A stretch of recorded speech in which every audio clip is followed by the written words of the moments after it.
當你以為自己做緊重要嘅事，其實只係逃避緊更重要嘅事。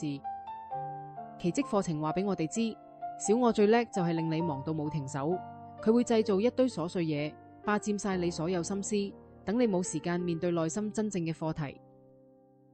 你有冇發覺，明明想靜落嚟諗下人生，但突然間又記起要覆信息、執房或者擔心聽日個會？呢個唔係你嘅錯，而係小我為咗生存發展出嚟嘅迴避策略。課程入面有個簡單但有力嘅問題，呢樣究竟係為咗乜？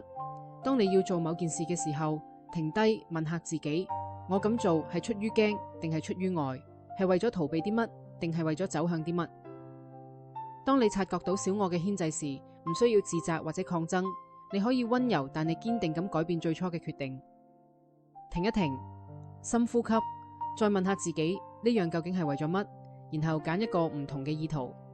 咁樣嘅少少改變就可以逐步解放嗰啲俾既定目標綁架嘅行為模式。呢條係一條溫柔但有力嘅回歸之路，回歸到真正嘅學習同靈性成長。